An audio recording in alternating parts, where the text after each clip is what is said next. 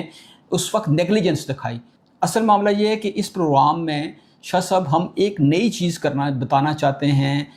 اپنا سہیل اشرف صاحب کو، جناب محسن نقوی صاحب کو، کہ وہ اگر کسی جگہ پہ کسی وقت میں اگر ایل او پی، میں ہاؤسنگ سوسائٹیز کے حوالے سے بات کروں، اگر کسی جگہ پہ کوئی کمی کوتاہی رہ گئی ہے، اگر کسی جگہ پہ جو ہے وہ سی ڈی اے کے اینڈ پہ کوئی چیز اپنا شارٹ کمنگ رہ گئی ہے، یا کسی ہاؤسنگ سکیم کی شارٹ کمنگ رہ گئی ہے، اور اس سے آج ممبران 20 سال کے بعد، 25 سال کے بعد، 30 سال کے بعد وہاں کے ممبرز ڈسٹرب ہو رہے ہیں، تو اس کو کریکٹ کرنا بنتا ہے۔ اس پہ میں یہ سمجھتا ہوں کہ ممبر پلاننگ کو سامنے آنا ہوگا، سہیل اشرف صاحب کو ایک پالیسی گائیڈ لائن دینی ہوگی کہ وہ جس جگہ پہ کریکشن ہو سکتی ہے، جو موڈیفیکیشن ہو سکتی ہے، سرجیکل آپریشنز ہو سکتے ہیں، تو ان کو وہ کر کے ان چیزوں کو ریکٹیفائی کرنا چاہیے، کیونکہ سی ڈی اے جو ہے وہ کنسٹرکشن کے طور پہ جانا چاہیے۔ سی ڈی اے کو ڈسٹرکشن کے طور پر جو پاکستان کے عوام ہے، اور خاص کر اسلام آباد کے عوام ہیں، اسلام آباد کے شہری ہیں، اس کو جو ہے وہ سی ڈی اے کا امیج ان کے سامنے کنسٹرکٹیو سی ڈی اے کے طور پہ آنا چاہیے، نہ کہ ڈسٹرکٹیو سی ڈی اے کے طور پہ آنا چاہیے. اور میں یہ سمجھتا ہوں کہ اس سے جو ہے محسن نقوی صاحب کی، چیئرمین سی ڈی اے صاحب کی، اور اٹ سیلف جو سی ڈی اے ہے ایک سوک ادارہ ہے، اس کی عزت میں بھی اضافہ ہوگا اور اس کی تقریم میں بھی اضافہ ہوگا اور اس کی کریڈیبلٹی بھی جو پہلے سے زیادہ ہوگی. میں سمجھتا ہوں کہ اس میں ان کو نقصان نہیں ہے، اس میں فائدہ ہی فائدہ ہے. شاہ صاحب اچھا عقیل صاحب یہ بتائیے کہ یہ جو اس کی جو انٹرنل اکاؤنٹیبلٹی ہے یا بیڈ گورننس ہے یا لوگ چیخیں مارتے ہیں، سی ڈی اے کے اوپر بہت ساری تنقید بھی ہوتی ہے، تو کیا اس میں بہتری بھی کوئی آنے کی توقع ہے؟ میں یہ سمجھتا ہوں شاہ صاحب کہ جو محسن نقوی صاحب کا جو بنیادی اور پرائم جو ٹارگٹ ہے وہ ہے ہی یہی، وہ انٹرنل اکاؤنٹیبلٹی کے سسٹم کو مضبوط، ہم یہ تو کہتے ہیں وہ کریں، اور وہ کرنے جا بھی رہے ہیں. اور یہ جو اچھے افسران کو وہ لا رہے ہیں بطور ممبر اور بطور مختلف جگہوں پہ وہ جو ان کو انسٹال کر رہے ہیں، اور جو پچھلے کوئی ممبرز، جو پچھلے کچھ ملازمین جن کو جو او ایس ٹی بنا دیا گیا تھا، ایچ آر ڈی میں بھیجا گیا تھا، ان کو بھی وہ لا رہے ہیں. تو اب کافی چیزیں میرٹ پہ یہ اسی لیے کر رہے ہیں کہ گڈ گورننس کے جو ٹارگٹ ہے اس کو اچیو کیا جا سکے. کیوں کہ میں یہ سمجھتا ہوں کہ جو سی ڈی اے ہے وہ اسلام آباد کا چہرہ ہے، جو سی ڈی اے ہے وہ جو وزارت داخلہ کا چہرہ ہے، اور سی ڈی اے کا درست ہونے کا مطلب ہے کہ محسن نقوی صاحب کی جتنی بھی یہ بھاگ دوڑ ہے، جو محسن سپیڈ ہے، اس کو 4 چاند لگ سکتے ہیں. ٹھیک ہے. اچھا آخر میں عقیل صاحب بتائیے کہ یہ جو کانسٹیٹیوشن 1 ایونیو بلڈنگ ہے جو موفا کے سامنے ہے ہائی رائز، اس پر سی ڈی اے کے موقف کی کس طرح وضاحت کریں گے؟ کورٹ نے کیا اس پر کہا؟ بہت شکریہ شاہ صاحب. اس میں یہ ہے کہ 1 کانسٹیٹیوشن ایونیو یہ موفا کے سامنے، جیسے آپ نے بتایا، جناح کنونشن کے بالکل عقب میں یہ بہت بڑی ایک بلڈنگ ہے جس کو کسی دور میں سیکیورٹی رسک بھی کہا جاتا رہا. اس کا معاملہ بڑا دلچسپ ہے، بڑا عجیب و غریب بھی ہے، دلچسپ بھی ہے. لیکن اس میں بھی میں یہ سمجھتا ہوں کہ محسن نقوی اور موجودہ چیئرمین کو یہ کریڈٹ جاتا ہے کہ انہوں نے پچھلے کوئی 20 سال سے لٹکا ہوا معاملہ، جو اسٹیٹ کی جو لینڈ تھی، اسٹیٹ کا جو ایسٹ تھا، اس کو بڑی بہادری کے ساتھ، تنقید کو برداشت کرنے کے ساتھ، اور جو طاقتور لوگوں کا پریشر برداشت کرنے کے باوجود جو ہے وہ اس کو ریٹریو کر لیا، اس کو اپنے کنٹرول میں کر لیا. اس پہ اسلام آباد ہائی کورٹ کی کل کی ججمنٹ آ چکی ہے کہ جو سی ڈی اے نے ان کی لیز جو ہے وہ ختم کی تھی، وہ فیصلہ سی ڈی اے کے حق میں آ چکا ہے. وزیر مملکت برائے داخلہ طلال چودھری صاحب نے اس پر ایک گفتگو کی ہے، پہلے وہ ملاحظہ کیجئے، اس کے بعد ہم دوبارہ آپ کی خدمت میں حاضر ہوتے ہیں. تجاوزات ہوں، کوئی امیر ہو یا غریب ہو، سب کے ساتھ ایک جیسا قانون کے مطابق سلوک کیا جائے گا. ایک بلڈنگ جو اسلام آباد، جو پاکستان کا کیپٹل ہے، اس کے دل میں واقع ہے، جسے عرف عام میں 1 کانسٹیٹیوشنل ایونیو کہا جاتا ہے، اس کے بارے میں بہت ساری خبریں، اور وہ دوبارہ ایک دفعہ انہی خبروں کا محور ہے. میں اس کہانی آپ کے سامنے دکھانا چاہ رہا ہوں، پیش کرنا چاہ رہا ہوں کہ یہ کھیل 2005 سے شروع ہوا، کس طرح 20 سال میں ریاست اپنا رٹ قائم نہیں کر سکی. 20 سال ریاست اپنی رٹ قائم کرنے کے لیے پیچھے، اور اس طرح کچھ ایسے لوگ، اور خصوصاً وہ کمپنی جس نے اس کی لیز لی، وہ اپنے وسائل اور تعلقات کی وجہ سے کس طرح اس پر قابض رہی. ویلکم بیک ناظرین. اچھا ناظرین، ہم ایک سوال میرے ذہن میں بھی تھا، عقیل صاحب سے پوچھتے ہیں کہ یہ اتنے لمبا عرصہ لٹکا رہا 2005 سے لے کے ٹل 2026 تک، اس کے اندر کیا کیا مشکلات تھیں، کیا کیا وجوہات تھیں وہ، اور کیوں نہیں بننے دیا گیا؟ اس پر سیکورٹی رسک کی بات بھی کی گئی اور بہت سارے تحفظات کا اظہار کیا گیا. تو عقیل صاحب سے تھوڑی سی تفصیل ہم پوچھتے ہیں کہ اصل معاملہ کیا تھا سر؟ یہ شاہ صاحب جو 1 کانسٹیٹیوشن ایونیو کا جو پلاٹ ہے یہ CDA سے متعلقہ ہے، اور یہ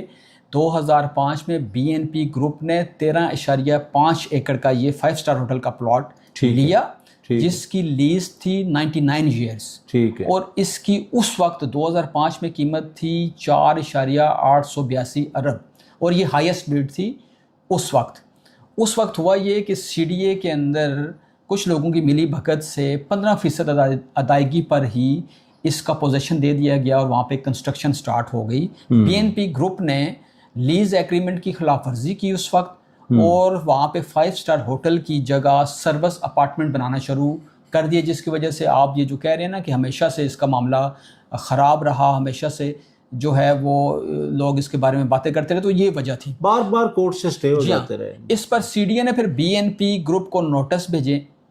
اور کہ یہ تو 5 اسٹار ہوٹل ہے، اور آپ جو ہے یہاں پہ صرف 5 اسٹار ہوٹل بنا سکتے ہیں، اور ساتھ آپ اپنی ادائیگیاں کریں، کیونکہ انہوں نے وہ 15% جو پیمنٹ دی اس کے بعد ادائیگی بھی کافی عرصے تک نہیں کی۔ اس پہ BNP گروپ نے ساتھ ہی مطالبہ کر دیا، ان کو ظاہر ہے کوئی ان کا کنسلٹنٹ ایسا ہوگا، انہوں نے کہا جی کہ کیونکہ اب اسلام آباد کے اندر ہائی رائز بلڈنگ کے لیے ارتھ کویک کے بعد جو ارتھ کویک آیا 2005 کے بعد، تو کوئی نئی بلڈنگ بائی لاز بن گئے، تو وہ اس کی اپروول ہمیں دے دیں۔ CDA سے انہوں نے مطالبہ کیا، تو اس کے بعد ہم کو پیمنٹ بھی کرتے ہیں، اور انہوں نے کہا کہ سول ایویشن سے بھی ہمیں NOC لے دیں۔ تو CDA نے، کیونکہ یہ بلین آف روپیز کا پروجیکٹ تھا، تو انہوں نے CDA نے ان کو یہ دونوں اپروولز بھی لے کر دی۔